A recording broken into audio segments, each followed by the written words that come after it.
Bonjour à tous et merci de nous suivre.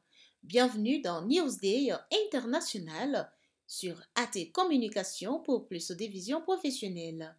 On ouvre avec la guerre en Russie, la mort d'un transporteur en Centrafrique et le forum d'énergie en Côte d'Ivoire. Vous suivez Newsdays. Ukraine. Frappe de drones et de missiles en pleine escalade avec la Russie. Moscou et Kiev ont échangé lundi des frappes de drones et de missiles alors que la tension monte entre la Russie et les pays occidentaux.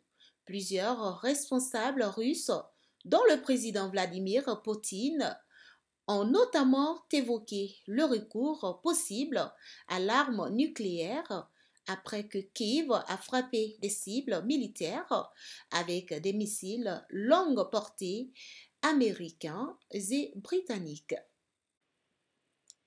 Des habitants marchent parmi les débris dans la cour d'un immeuble résidentiel après une attaque des missiles à Kharkiv. Moscou a ainsi affirmé lundi avoir abattu 8 missiles venant d'Ukraine, ainsi que des bombes aériennes de fabrication américaine.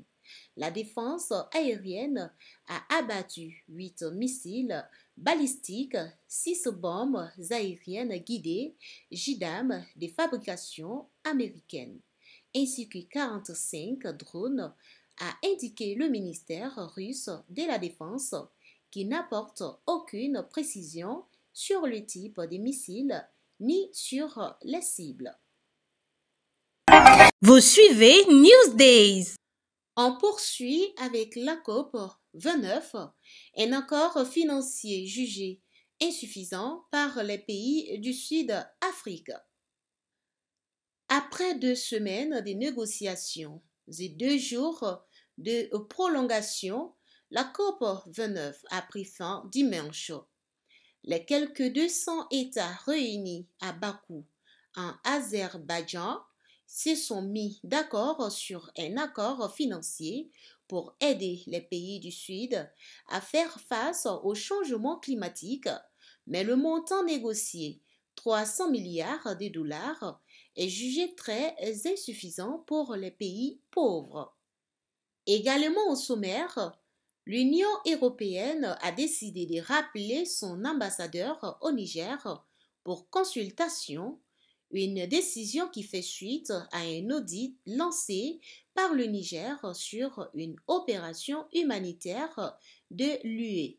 Le pouvoir militaire accuse l'institution de ne pas avoir respecté les règles de délivrance de l'appui financier à plusieurs ONG qui opèrent dans le pays.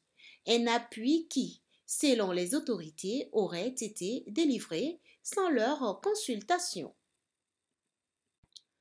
Enfin, depuis le début des années 2000, la Turquie s'affirme comme un acteur émergent sur le continent africain où elle déploie une stratégie multidimensionnelle mêlant politique, économie, défense et soft power. Vous suivez Newsdays. Du côté de la Côte d'Ivoire, ouverture à Abidjan de la 19e session de l'Assemblée générale du système d'échange d'énergie électrique ouest-africain. La 19e session de l'Assemblée générale du système d'échange d'énergie électrique ouest-africain s'est ouverte le 25 novembre 2024 pour s'achever le 29 novembre prochain à Abidjan sous le thème Faire progresser le marché régional de l'électricité, surmonter les défis et obstacles et bâtir un marché de l'électricité compétitif et résilient. Pour Sidibé Noumouri, directeur général de Côte d'Ivoire Énergie, il y a 3 défis majeurs auxquels le système doit faire face. Notre organisation doit faire face à 3 principaux défis. En premier lieu, il s'agira de créer les conditions favorables à l'émergence des marchés d'électricité compétitifs et résilients. En second lieu, il nous faudra assurer et garantir l'autonomie et l'indépendance de notre organisation qui passe par une contribution plus soutenue des membres pour le financement de son fonctionnement et la réalisation de ses projets. Vous suivez Newsdays. Maintenant en Centrafrique, boycott des transporteurs camerounais après l'assassinat des chauffeurs. En Centrafrique, l'impact du boycott des transporteurs camerounais est déjà bien visible à Bangui. Depuis l'assassinat mardi dernier des chauffeurs camerounais près de la capitale, la situation est tendue.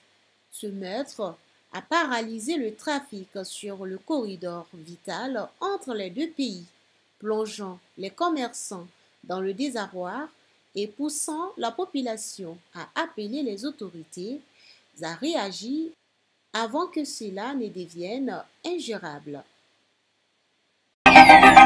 Vous suivez Newsdays. Du côté des Liban, Netanyahou annonce qu'Israël va adopter un cessez-le-feu au Liban ce soir. Un accord total avec les États-Unis, nous maintenons une totale liberté d'action militaire au Liban, a-t-il ajouté. Si le Hezbollah viole l'accord et tente de se réarmer, nous attaquerons. Le Premier ministre israélien Benjamin Netanyahou a annoncé mardi à la télévision avoir un accord au sein du cabinet de sécurité en vue d'un cessez-le-feu au Liban où Israël combat le mouvement islamiste Hezbollah sans en préciser la durée. Vous suivez Newsdays. On ferme notre session d'information à l'international avec le Sénégal, UMOA, ouverture à Dakar de la 8e édition du Salon monétique régional du GIM UMOA pour renforcer l'inclusion financière. La 8e édition du Salon monétique régional des assises organisées par le Groupement interbancaire monétique de l'Union économique et monétaire ouest-africaine, GIM UMOA, s'est ouverte le mardi 26 novembre 2024 à Dakar. Cet événement qui durera 48 heures mobilise les institutions financières de la région, les experts et les professionnels de l'industrie du paiement autour du thème « Les schémas de paiement domestiques, quels atouts pour l'inclusion financière et la transformation digitale des acteurs de l'écosystème financier ». Selon Minayenya Koulibaly, le directeur général du GIM UEMOA, ce thème vise à repositionner le schéma des paiements dans le contexte de la digitalisation et de l'inclusion financière dans l'espace UEMOA. Par ailleurs, il a présenté GIM Play, une infrastructure de marché connue par GIM UEMOA pour simplifier les paiements. L'espace UEMOA représente 142 millions d'habitants, dont 75% de jeunes qui sont friands des technologies.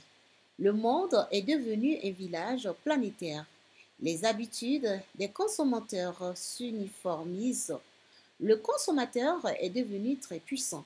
Les fournisseurs des services bancaires doivent s'adapter aux habitudes des consommateurs. C'était Newsday à l'international avec Angéline Aïcha sur AT Communication pour plus de vision professionnelle. Vous suivez Newsdays, les informations dans le monde sur AT Communication.